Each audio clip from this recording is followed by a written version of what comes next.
Hi guys, welcome back to my YouTube channel. ഞാൻ ഇന്നൊരു special recipe ആയിട്ടാണ് വന്നിട്ടുള്ളത്. നമ്മുടെ വീട്ടിൽ എന്ത് പരിപാടി ഉണ്ടെങ്കിലും സ്ഥിരമായിട്ട് ഉണ്ടാക്കുന്ന ഒരു ഐറ്റമാണ് പൊരിച്ച ചിക്കൻ്റെ ബിരിയാണി. അപ്പം നമുക്ക് റെസിപ്പിയിലേക്ക് കടക്കാം. ഞാനിന്ന് 900 ഗ്രാംസ് ചിക്കനാണ് ഇവിടെ എടുത്തിട്ടുള്ളത്. അപ്പം മാരിനേഷന് വേണ്ടി 2 ടീസ്പൂൺ മുളക് പൊടി, 1/2 ടീസ്പൂൺ മഞ്ഞൾപ്പൊടി, 1/2 ടീസ്പൂൺ കുരുമുളക് പൊടി, 1/2 ടീസ്പൂൺ ഗാർലിക് പൗഡർ,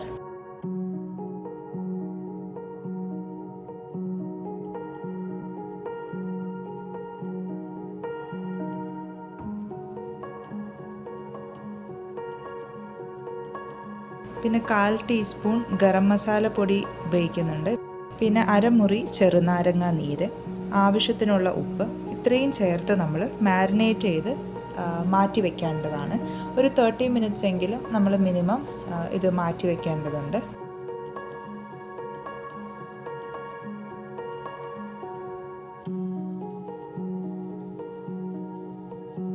ഞാനിന്നിവിടെ 3 ഉള്ളി കനം കുറഞ്ഞ് അരിഞ്ഞെടുക്കുന്നുണ്ട്. നമ്മുടെ ഇന്നത്തെ ബിരിയാണി ഉള്ളി ഫ്രൈ ചെയ്തിട്ടാണ് ഉണ്ടാക്കുന്നത്. അതുകൊണ്ട് തന്നെ വളരെ തിന്നായിട്ട് ഉള്ളി സ്ലൈസ് ചെയ്യാൻ വേണ്ടി ശ്രദ്ധിക്കുക.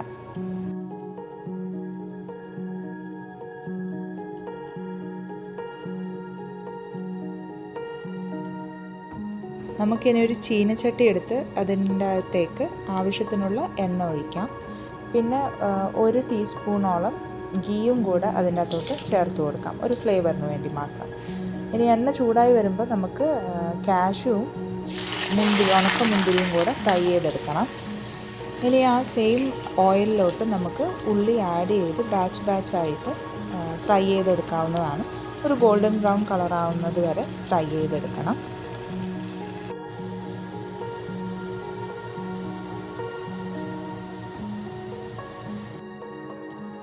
ഇനി നമുക്ക് ചിക്കൻ ഫ്രൈ ചെയ്യാം. അതിനുവേണ്ടി നമ്മൾ നേരത്തെ ഉള്ളി ഫ്രൈ ചെയ്ത സെയിം ഓയിൽ തന്നെയാണ് യൂസ് ചെയ്യുന്നത്. അതിൻ്റെ അകത്ത് ഒരു ഇച്ചിരി ഓയിൽ എടുക്കുക. അതിൻ്റെ കൂടെ 1 ടീസ്പൂൺ ഗീയും കൂടെ നമുക്ക് ആഡ് ചെയ്തിട്ട് ചിക്കൻ ഫ്രൈ ചെയ്യാൻ വേണ്ടി വയ്ക്കുക. നമുക്ക് ചിക്കൻ തിരിച്ചും മറിച്ചും ഇട്ട് ഫ്രൈ ചെയ്ത് എടുക്കാവുന്നതാണ്. ചിക്കൻ നല്ലപോലെ വെന്ത് ഫ്രൈ ആയി വരുമ്പോൾ നമുക്കതൊരു പാത്രത്തിലോട്ട് മാറ്റി വയ്ക്കാം. അടുത്തതായി നമുക്കൊരു പേസ്റ്റ് തയ്യാറാക്കാനുണ്ട്. അതിനുവേണ്ടി 9 പച്ചമുളക്, 1.5 ഇഞ്ച് ഇഞ്ചി, 14 അല്ലി വെളുത്തുള്ളി, പിന്നെ ഒരു കൈപ്പിടി മിൻറ്റും കൊറിയാണ്ടർ ലീവ്സും കൂടെ ഗ്രൈൻഡ് ചെയ്തിട്ട് നമുക്കെടുക്കാം. പേസ്റ്റ് പോലെ അരയ്ക്കേണ്ട ആവശ്യമില്ല, ജസ്റ്റ് ഒന്ന് ക്രഷ് ചെയ്ത് എടുത്താൽ മതി.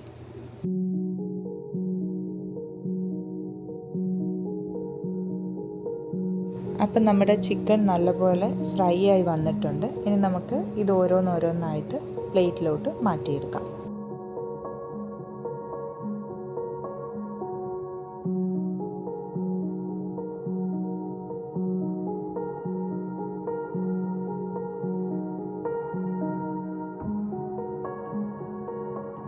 റൈസിനൊരു ചെറിയൊരു യെല്ലോ കളർ കിട്ടാൻ വേണ്ടി ഞാനിന്നിവിടെ പാലിൽ ഒരിച്ചിരി കുങ്കുമപ്പൂവാണ് മിക്സ് ചെയ്തിട്ട് വയ്ക്കുന്നത്.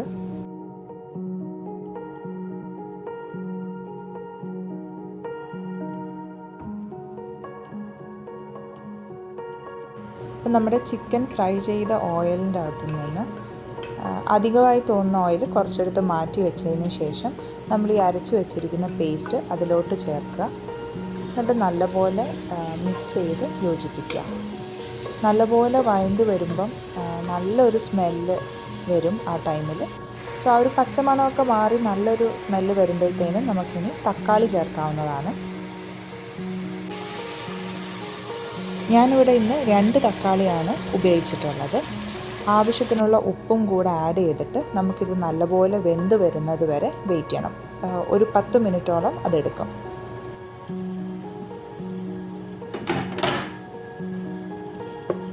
നല്ലപോലെ വെന്ത് വന്നിരിക്കുന്ന തക്കാളിയിലോട്ട് നമുക്കിനി ഫ്രൈ ചെയ്ത് വെച്ചിരിക്കുന്ന ചിക്കൻ ഓരോന്നോരോന്നായി ആഡ് ചെയ്യാവുന്നതാണ്. ഈ ഒരു ടൈമിൽ ഞാൻ 2-3 ചിക്കൻ പീസുകൾ ഇതിലോട്ട് ഇടാതെ മാറ്റി വയ്ക്കുന്നുണ്ട്. കാരണം ലാസ്റ്റ് നമ്മൾ പ്ലേറ്റ് ചെയ്യുമ്പോൾ വെക്കാൻ വേണ്ടിയിട്ട്.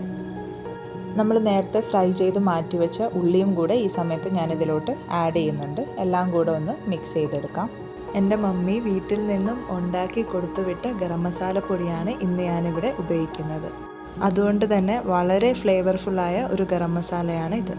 മിക്സായി വരുമ്പോൾ 1.5 ടീസ്പൂൺ ഗരം മസാല കൂടെ നമുക്ക് ആഡ് ചെയ്യാം.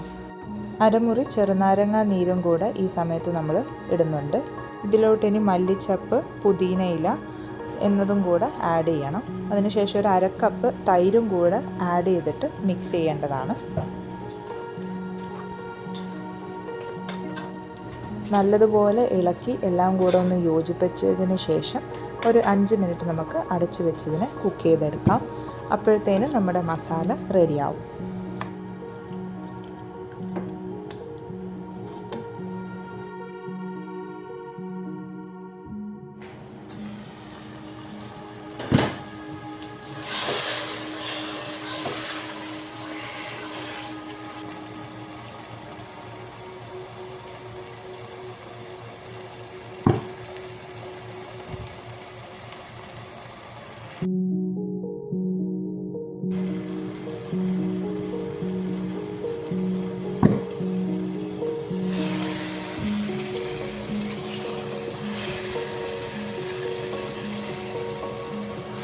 ഇതാ അപ്പം നമ്മുടെ മസാല ഇവിടെ റെഡി ആയിട്ടുണ്ട്.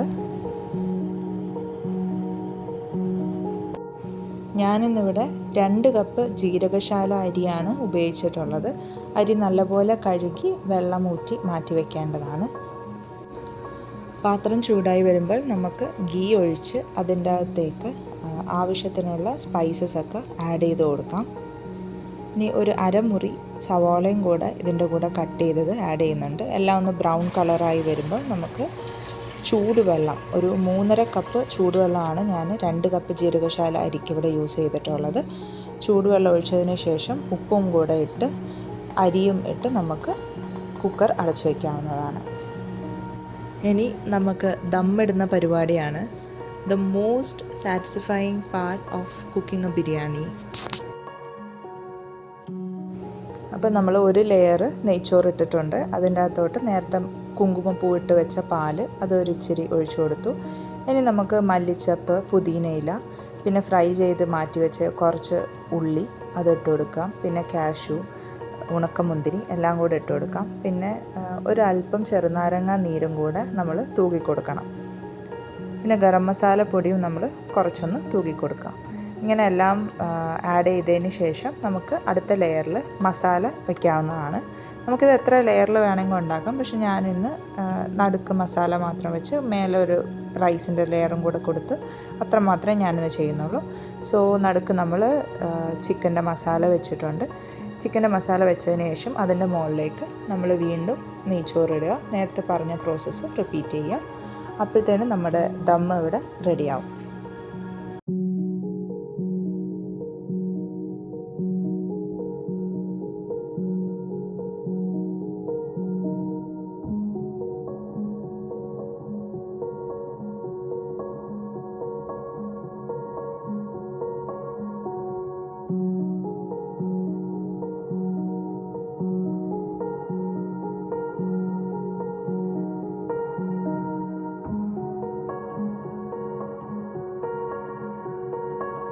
ഞങ്ങളുടെ വീട്ടിലെപ്പോഴും ഈ ദമ്മിട്ട് കഴിയുമ്പം കുറച്ച് നെയ്ച്ചോറ് മാറ്റി വയ്ക്കും. എന്നിട്ട് നമ്മുടെ മസാലയുള്ള ചട്ടിയിലോട്ട് അതിട്ട് ഒന്ന് എല്ലാം കൂടെ ഒന്ന് പെരക്കിയിട്ട് ഡാഡി നമുക്ക് തരുന്നതാണ്. അപ്പം ഈ ഒരു ടൈമിൽ അതൊക്കെ ഓർമ്മ വരുന്നുണ്ട്. ആ ഒരു ഉരുളയ്ക്ക് ഭയങ്കര ടേസ്റ്റാണ്. ആക്ച്വലി പറയുകയാണെങ്കിൽ നമ്മുടെ ബിരിയാണി കഴിക്കുന്നതിനേക്കാളും രുചി അങ്ങനെ കിട്ടുന്ന ആ ഒരു ഉരുളയ്ക്കാണ്. അപ്പം നമുക്കിപ്പോൾ അത് പറ്റില്ല. സോ നാട്ടിലെത്തുന്നത് വരെ നമുക്ക് സ്വന്തം ഉരുള ഉണ്ടാക്കി കഴിക്കാം.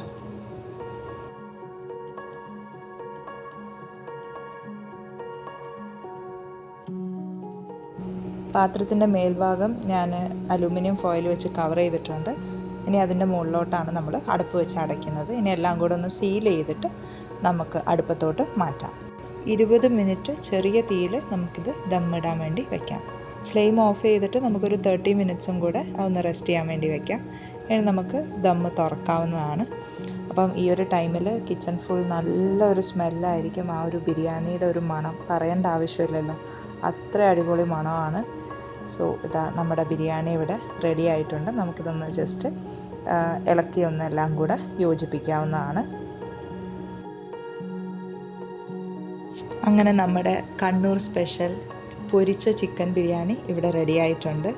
നല്ല രുചിയുള്ള റൈസും ചിക്കനും എല്ലാം ആണിത്. സോ എല്ലാവരും ഒന്ന് ട്രൈ ചെയ്ത് നോക്കുക, എന്നിട്ട് ഫീഡ്ബാക്ക് അറിയിക്കാൻ മറക്കരുത്. വീഡിയോ ഇഷ്ടപ്പെട്ടിട്ടുണ്ടെങ്കിൽ ലൈക്ക് ചെയ്യാനും കമൻറ്റ് ചെയ്യാനും ഷെയർ ചെയ്യാനും മറക്കരുത്. അപ്പോൾ അടുത്തൊരു വീഡിയോ ആയി കാണുന്നത് വരെ ബൈ.